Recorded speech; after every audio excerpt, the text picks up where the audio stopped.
क्या जेल से चलेगी दिल्ली की सरकार? केजरीवाल की गिरफ्तारी के बाद यह सवाल हर किसी के जहन में घूम रहा था। अब ईडी हिरासत में केजरीवाल ने पहला आदेश जारी कर इसे और बल दे दिया है, लेकिन बीजेपी इसे अनैतिक कदम बता रही है।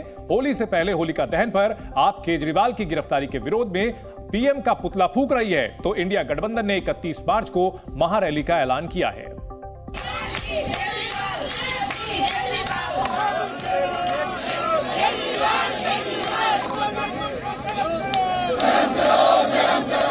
महारैली 31 तारीख को 10 बजे रामलीला मैदान चलो का नारा गूंजेगा दिल्ली के अंदर।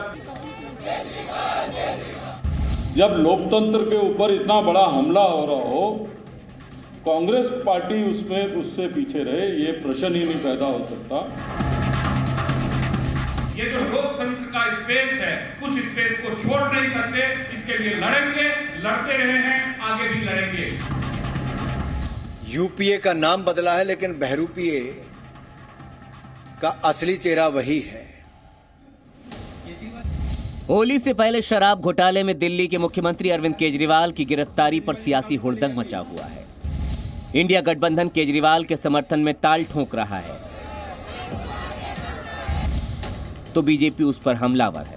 नफरत की दुकान, सिर फोड़ने का सामान। इस पर विस्तार से चर्चा करेंगे। पहले आपको बताते हैं कि दिल्ली की सरकार आखिर चल कैसे रही है। दिल्ली के मुख्यमंत्री अरविंद केजरीवाल ने ईडी की हिरासत में पहला आदेश जारी किया है।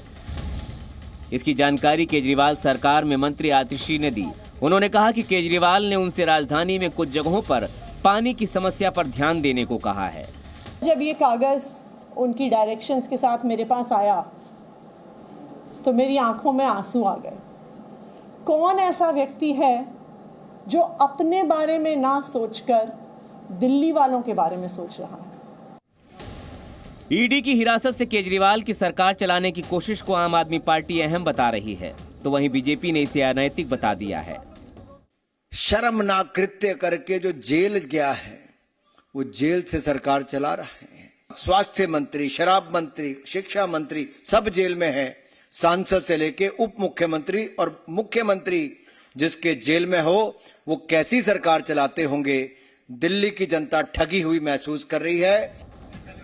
गिरफ्तारी के बाद केजरीवाल को 6 दिन की ईडी रिमांड में भेजा गया है। उसके बाद उन्हें न्यायिक हिरासत में भेजा जा सकता है। ऐसे में सवाल उठ रहे हैं कि आखिर केजरीवाल के पास विकल्प क्या है और उसमें मुश्किलें क्या क्या आ सकती हैं। केजरीवाल के पास पहला विकल्प यह है कि वो सीएम पद से इस्तीफा दें और फिर नया सीएम चुना जाए, लेकिन दिक्कत यह है कि ऐसा होने पर पार्टी में उनका वर्चस्व खत्म हो सकता है। साथ ही पार्टी में नेतृत्व को लेकर संघर्ष छिड़ने का भी डर है, जिससे पार्टी के टूटने और बिखरने का भी खतरा होगा। केजरीवाल के पास दूसरा विकल्प ये है कि वो दोष सिद्धि पर या आरोप मुक्ति होने तक सीएम बने रहें, लेकिन इसमें कठिनाई ये है कि जेल से सरकार चला पाना मुश्किल होगा, क्योंकि बिना सीएम कैबिनेट बैठक असंभव है और वर्चुअल बैठक से गोपनीयता भंग होने का खतरा है। जेल से सरकार चलाने में तकनीकी दिक्कतें भी हैं, क्योंकि जेल मैनुअल इसके आड़े हाथों आ सकता है। बीजेपी अभी से इस पर सवाल उठा रही है। केजरीवाल की गिरफ्तारी के बाद आज आम आदमी पार्टी के नेताओं की बड़ी बैठक हुई, जिसमें सभी बड़े नेताओं के अलावा विधायकों, पार्षदों और अधिकारियों ने हिस्सा लिया।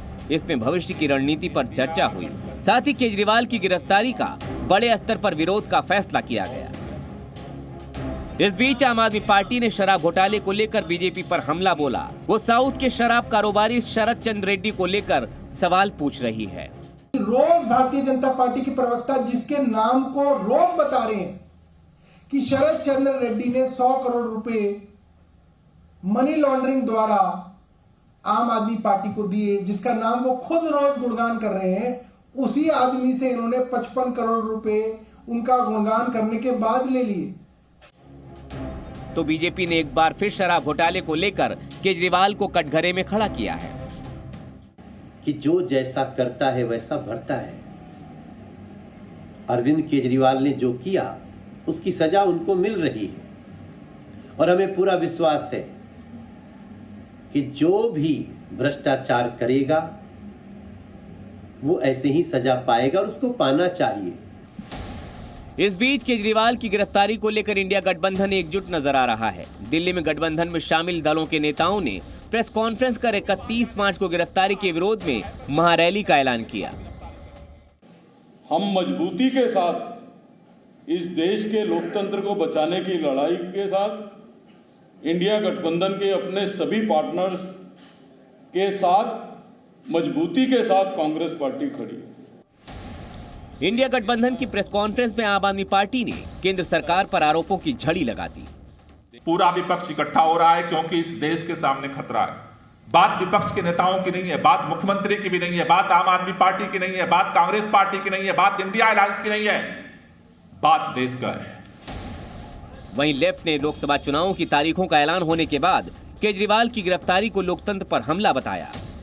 इस 31 तारीख के आह्वान पर पूरी पार्टी हमारी जनवादी और वामपंथी दल सारे के सारे इकट्ठा होंगे। इंडिया गठबंधन के आरोपों पर बीजेपी ने जोरदार पलटवार किया। केंद्रीय मंत्री अनुराग ठाकुर ने आरोप लगाया कि यूपीए का सिर्फ नाम बदला है, चेहरा नहीं।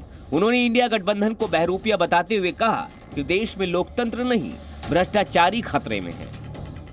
यूपीए का नाम बदला है लेकिन बहरूपिये का असली चेहरा वही है।